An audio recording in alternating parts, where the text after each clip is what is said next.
Баршаңызға сәлем достар, сіздермен Ғайыпбеген Шатыра. Бүгінгі видеода қазіргі таңдағы хит болып жатқан 3D кубиктің жасалу жолын үйренетін боламыз. Өткен видеода дайын тұрған 3D объектілерді қалай көре аламыз, соны көрсеткен болатынмын. Егер де көрем десеңіздер, описаниедегі сілтемеге өтсеңіздер болады. Ал енді өзіміз қалаған объектіні қайдан табамыз, оны қалай қоямыз, барлығын осы видеода үйренетін боламыз. Және де мысалы жерде бәйтерек тұр, киіз үй, қазақтың батыры тұр, ол приложение ішінде жоқ. Сондықтан оларды қалай құрастырып шығамыз, соны барлығын осы бір видеодан үйреніп шығамыз. Сондықтан видеоны соңына дейін көріп, лайк басып, каналыма тіркеліп, колокольчикті баса отырыңыздар. Себебі алдағы уақытта виртуалды әлемді қалай құрастырамыз, оны да үйренетін боламыз. Және де өз әріптестеріңізбен осы видеоны бөлісе отырыңыздар. Енді біз Google-дың іздеу жолағына CoSpace деп жазамыз. Бұл жасанды интеллектіні біз телефонға да жүктей аламыз, ноутбукпен де жасай аламыз. Негізі ноутбукпен жасаған более ыңғайлы. Телефонға кәдімгідей Play Marketте немесе App Store'дан дәл осылай жазып іздейтін боламыз. Мінекей бірінші болып шыққан жасанды интеллект, мінекей осыған кіреміз. Бұл ағылшын тілінде әрине.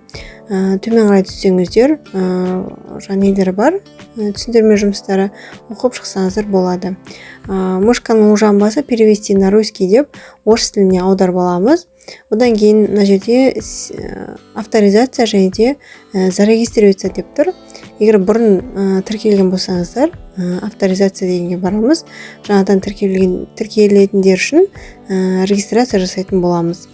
Регистрацияны әрине Google аккаунт арқылы жасауға болады, немесе арнайлап осы үшін логин пароль жазуға да болады. Негізі оңайы Google аккаунт. Учитель деген таңдаймыз. Енді мышканың ортасымен төмен қарайына сырғытып бүкіл спискті оқыған сияқты дөңгелетіп шығамыз да, я согласен дегенді басамыз. Яғни ережемен танысып шығу ғой. Енді зарегистрироваться с Google деп тұр, мінекей бірінші соны басамыз.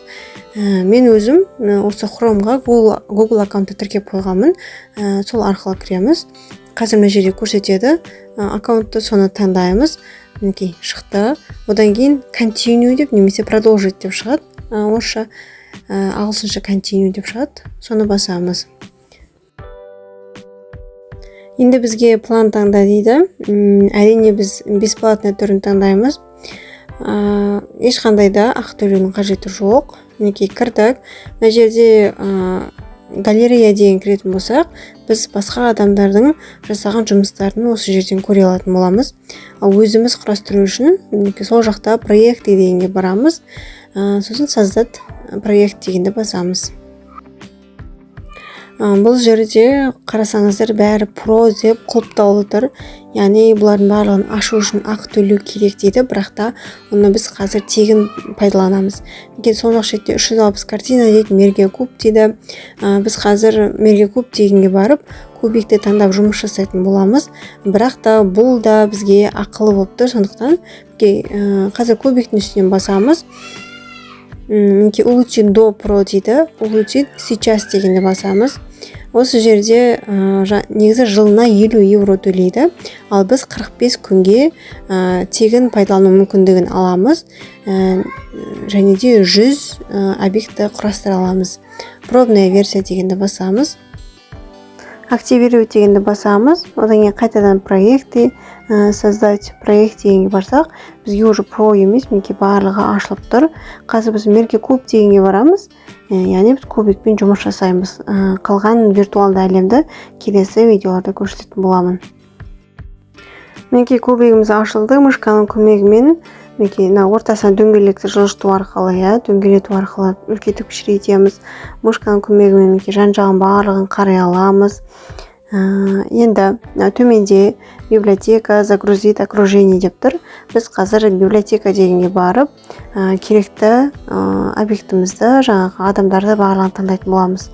Бұл жерде персонаж, животный, мебель деп тұр ғой.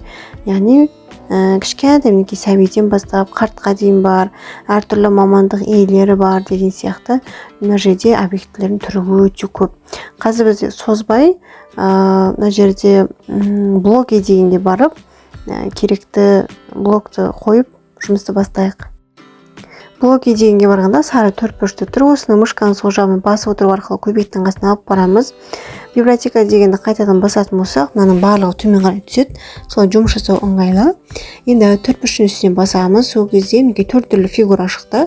Осының төменгі оң жақ шеттегіні мышканың сол жағымен басып отыру арқылы жылжытатын болсақ жан жаққа, онда бұның көлемі үлкейіп кішірейеді.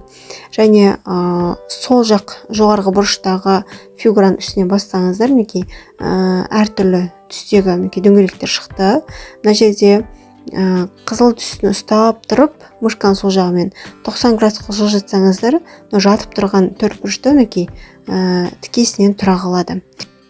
Мышканың сол жағымен фигураның үстінен басып, жан жаққа жылжытатын болсақ, мінекей орнын ауыстырады. Фигураға қатты жақындатып жіберсек, артына қарай өтіп кетеді, сондықтан бергі жағына қоямыз. Енді оң жақ жоғарғы бұрышта фигураның үстінен басқан кезде мінекей үш түрлі стрелка шықты. Жасыл стрелканы сол мышканың сол жағымен басып отырып жоғары қарай көтерсеңіздер, мінекей фигура жоғары қарай көтеріледі. Жаңа жартысы төмен қарай түсіп кетеді ғой. Енді мышканың сол жағымен жай бос тұрған жерді жылжытатын болсаңыздар, мына фигура қайда тұр, біздің көбегіміз қайда көрініп тұрады, мінекей өте алыста тұр қазір бір-біріне. Және де көлемі мына фигураның төртбұрышты көлемі сәйкес келмейді, сондықтан екеуін теңестіріп аламыз қазір. Мінекей мына көк стрелкамен кішкене жақындатуға болады былай. Көбекке қандай объекті болсын қатты жақындатып жіберсеңіздер, осы ішіне қарай кіріп кетеді, сондықтан сәл берірек қойғандарыңыз дұрыс. Және мышканың көмегімен экранды осылай жылжытамыз, үлкейтіп кішірейтеміз.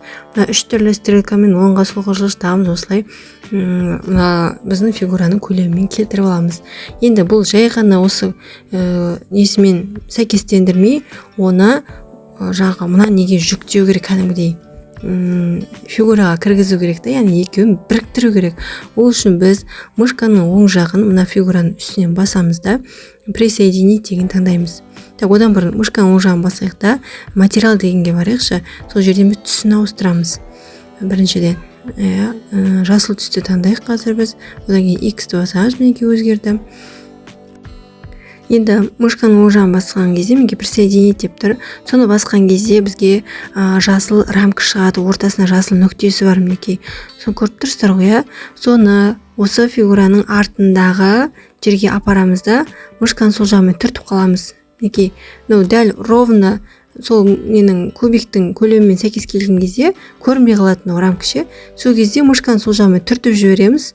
Сол кезде мына көрдіңіздер, мінекей жақындады, мінекей дәл осы фигураның үстіне қарай әдемі болып тұра қалды. Басып жіберіппін. Мінекей әдемі болып тұра қалды. Егер жаңағыдай басылып қате кетіп жатса, Ctrl-Z дегенді, яғни отмена деген басып жібересіздер ғой. Сол кезде орнына қайта келеді. Мышканың оң жағын басып создать копию дейміз, немесе Ctrl-C, Ctrl-V комбинациясын қолданамыз.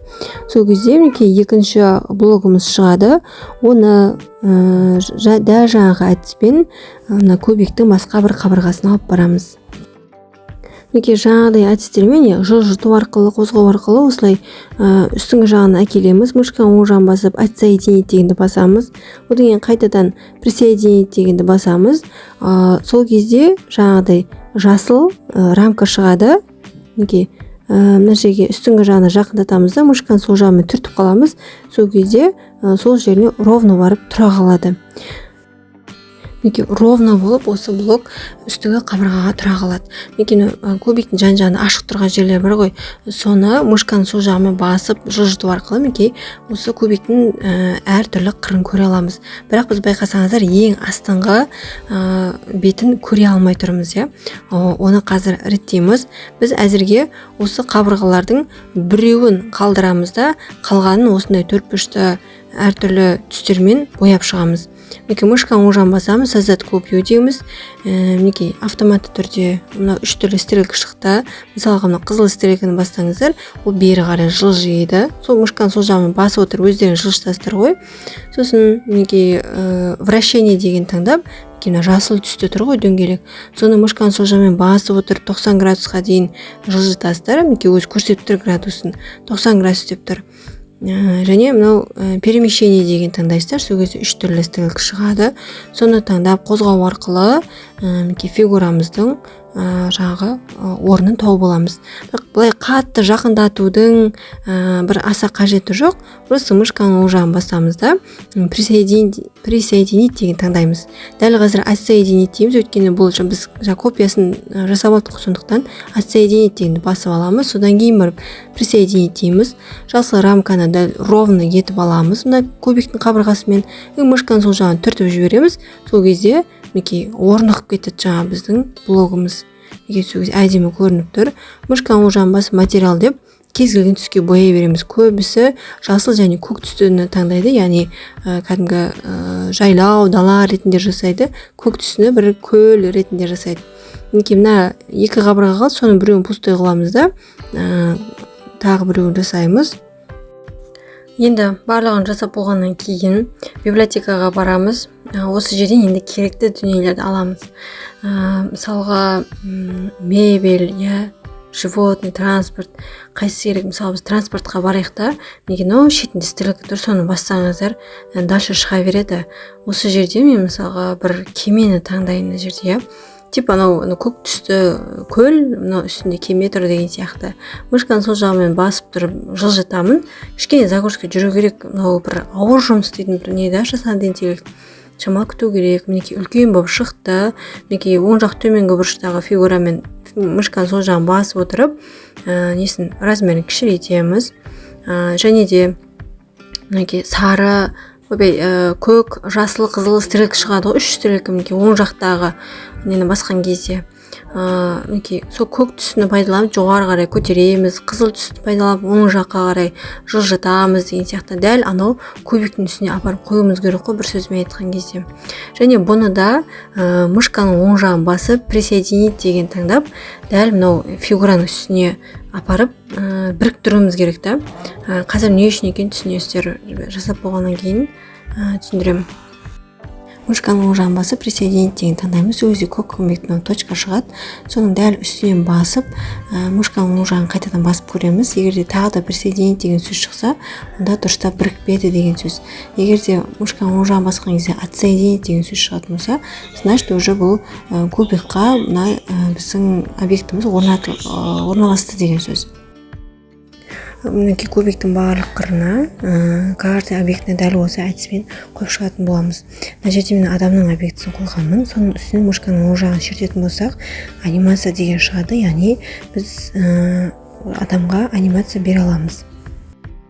Бұл жерде анимацияның түрлері өте көп. Мына жерде қара экран болып шығып тұр ғой.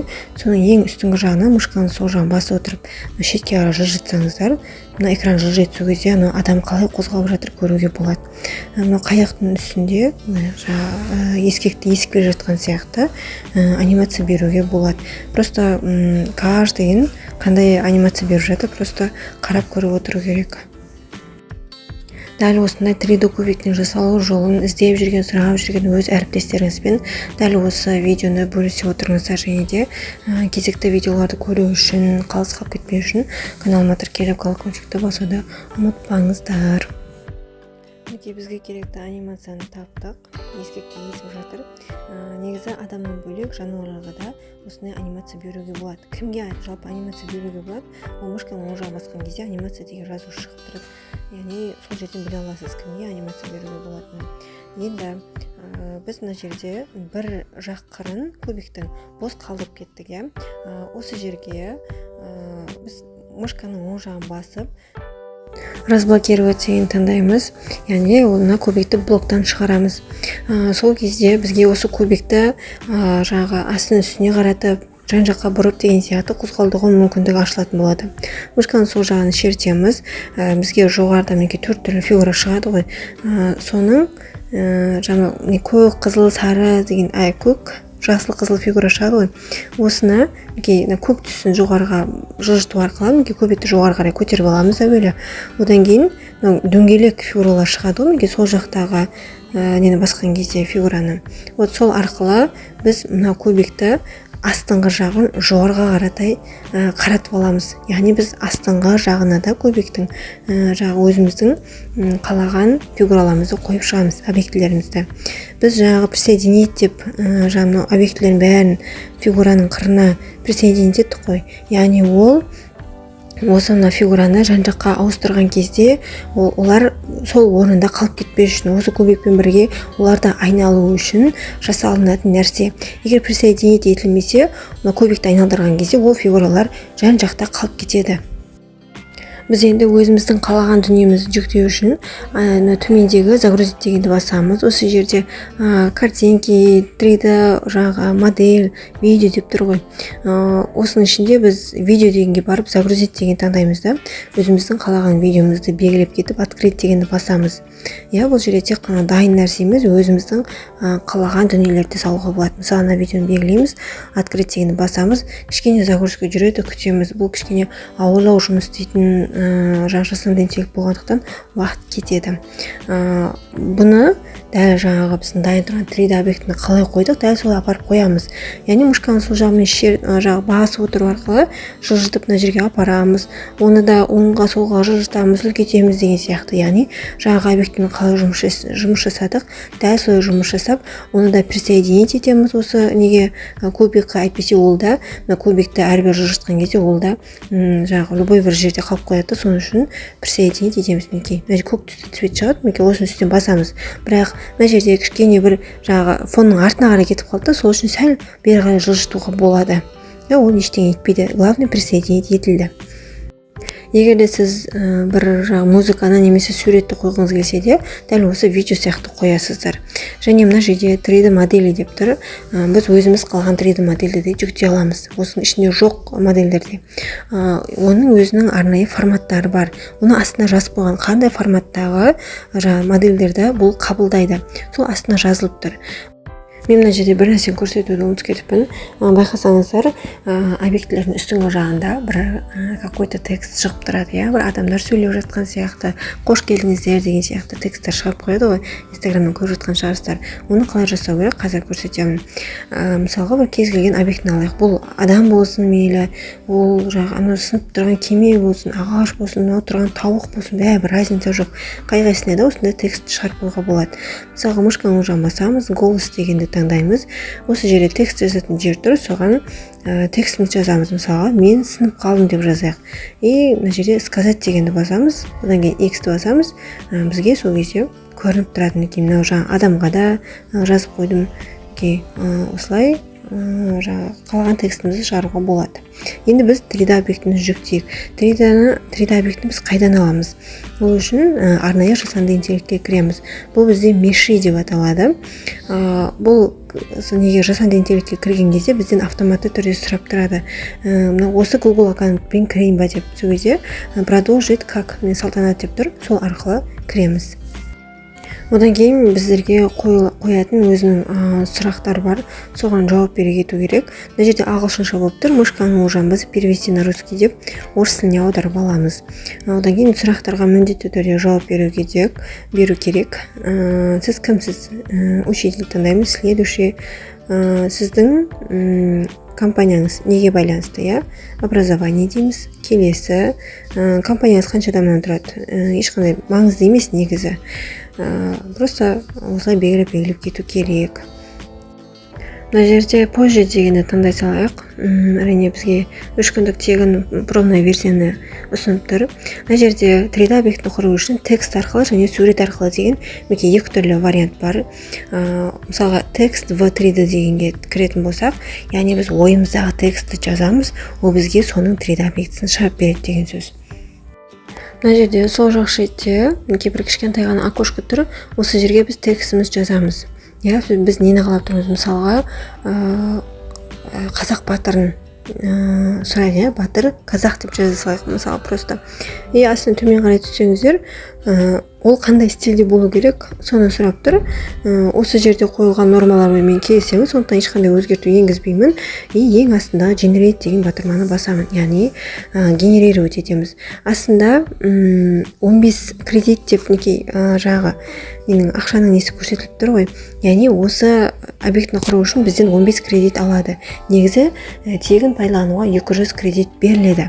Осыны пайдаланып біз көп 3D модельдерді құра аламыз. Егер тағы да сіз бесплатно пайдаланғыңыз келсе, онда просто осы жасанды интеллектке басқа Google аккаунтпен кіріп алсаңыз болды. Ол жерде де 200 кредит беріледі. Сол жерден де объектті құрып аласыз. Бірақ 200-дің өзі біразға жетіп қалады негізі.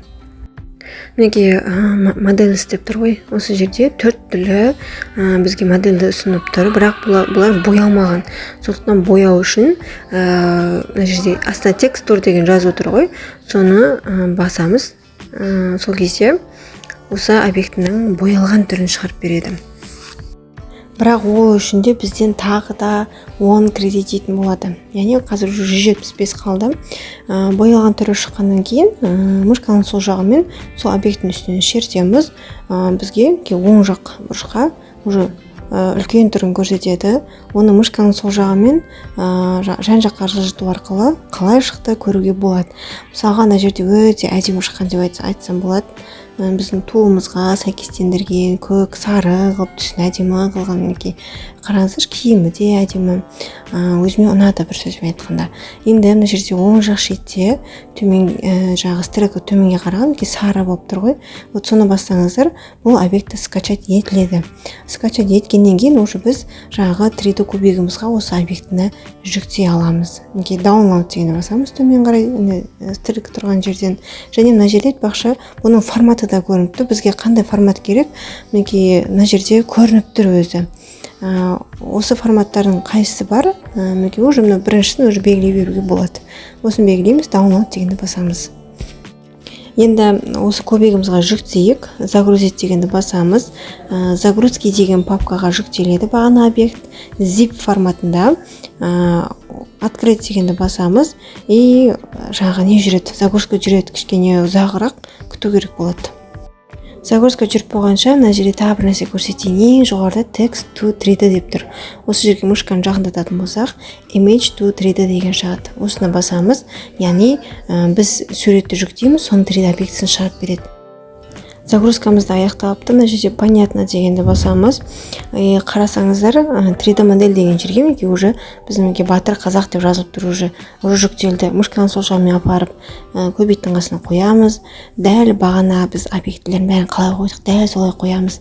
Жоғары көтереміз, оңға солға жылжытамыз, көлемін үлкейтіп кішірейтеміз деген сияқты. Бұғанда жаңағыдай голос деген таңдап не береміз, жазып қоямыз, присоединить етеміз обязательно. Және де присоединить еткеннен кейін де оның көлемін орналасуын өзгертуге болады. Главное присоединить ету керек кубикке. Одан кейін бұғанда анимация беруге болады, қозғалтып тұруға. Енді жалғастырайық. Мына жерде киіз үйдің суретін интернеттен жүктеп алдым. Мына жерде сол жақ шетте суреттің значогын басамыз, киіз үйді таңдап открыть дегенді басамыз. Загрузка жүргеннен кейін мына жерде name деген жерге автоматты түрде бізге суреттің атауын шығарып береді. Негізі text to 3D деген кет осындай нені жазып, осыны ағылшынша текст жазып суретті табуға болады. Generate дегенді басамыз. Бұл суретке бізге 20 кредитте ұстап қалады. Загрузка ұзақтау жүреді. Бұл жерде естеріңізге сала кететін нәрсе, суретті жүктеген кезде оның форматына мән берсеңіздер, өйткені арнайы форматтағы суреттерді ғана қабылдайды. Әсіресе JPG, JPEG дегендерді қабылдайды. Басқа форматта көп формат алады, қабылдай қоймайды. Мінекей объектіміз дайын. Мышканы сол жағын шертетін болсақ, мінекей оң жақ бұрышқа оның үлкейтілген түрі көрінеді. Бұны боямаймыз, өйткені суреттегі несімен цветімен сәйкестендіріп бізге шығарып береді. Мінекей кәдімгідей 3D объекті дайын болды әйтпесе. Бұл программаның өзінде жоқ. Дәл жаңағыдай етіп скачать етеміз. Мінекей төмендегі оң жақ бұрыштағы стрелканы басамыз. Бірінші формат таңдай береміз, download дегенді басамыз да. Біз Батырдың объектісін жүктедік қой. Дәл солай бұны да жүктейміз. Загрузить дегенді басамыз. Загрузкидан киіз үйді таңдаймыз. Мен уақытты созып каждый объектіні қалай орналастыру керек көрсетіп жатқан жоқпын, өйткені барлығының жасалатын жұмыстары бірдей. Және бізде мынандай нәрсе бар. Библиотека загрузки деген қасына окружение деген тұр. Осы жерде effects деген жерде жаңбыр жауып тұрған, қар жауып тұрған, жапырақ себелеп отқан сияқты 5 түрлі эффекті бар. Соның кез келгенін таңдауға болады. Жасап жатқан жұмысыңызға байланысты. Ең шетіндегі жапырақ таңдайын. Яғни жан жақтағы жапырақтар төгіліп жатқан сияқты осындай эффект беруге болады. Жұмыс аяқталғаннан кейін поделиться дегенді басамыз. Поделиться ссылка, яғни сілтеме арқылы бөлісу. Мына жерде название деген жерге жұмыстың атауын беруге болады. Мына жерде режим деген жерге галочка қоюға да, қоймауға да болады. Яғни басқа адам осы жұмысты пайдалансын десеңіз, галочканы қоя беріңіз. Ең астында тағы да поделиться деген басамыз. Тағы да поделиться деген бассаңыздар бізге QR код шығарады. Осы жерде QR кодты сканировать етіп, басқа адам көре алады. Сіздің жасаған жұмысыңызды оны скачать етіп алып, чаттарға жіберуге болады. Және оның ішінде не тұр ғой, код тұр ғой, ағылшынша әріптермен. Осы кодты енгізу арқылы да жағы нелеріңіз көре алады. Басқа адамдар штрих нені QR кодты сканировать етпей-ақ. Енді басқалар қалай көре алады? Дәл осы атаумен нені приложение жүктеп аламыз телефонға. Мынау жоғарыда тұрған 3 точканы басамыз. Одан кейін бізден екі түрлі вариант сұрайды. QR код арқылы немесе код арқылы көру деп. Мен қазір QR код таңдайын да, оны сканировать етіп көрсетейін. Негізі басқа адамдарға кодты, QR кодты жағы суретін жіберіп, сондағы код арқылы кіріңдер деп осылай және не қоюға болады, көрсетуге болады. Загрузка жүреді, күтеміз. Қосылғаннан кейін менен кубикті сұрап тұр. Менің кубигімді балаларым мұжып тастады да, дәл осы моментте мен кубик арқылы көрсете алмадым, бірақ кәдімгі ноутбукпен запустить дегенді басып та сіздерге көрсете аламын. Кубик арқылы көрсеңіздер вообще әдемі көрінеді ғой. Енді менде болмай қалды қырсыққанда. Қараңыздар, жаңа біздің қойған объектілеріміз, видео барлығы көрініп тұр. Мына видео негізі звугі шығып жатыр, мен басып тастағанмын. Жазуларда шығып жатыр, жан-жағын барлығын осылай көре аламыз. Яғни қалаған дүниемізді осылай салып, әртүрлі жобаларға апарып, педизеяға апарып деген сияқты көрсетсеңіздер болады. Егерде жасаулы жол ұзақ та болса, сіздерге пайдалы болған болса, ұнаған болса, міндетті түрде лайк басып, комментарий қалдырып кетіңіздер. Және де әріптестеріңізбен бөлісіп, каналыма тіркеліп, колокольчикті баса отырыңыздар. Себебі алдағы уақытта виртуалды әлемді қалай жасаймыз, соны көрсететін боламын.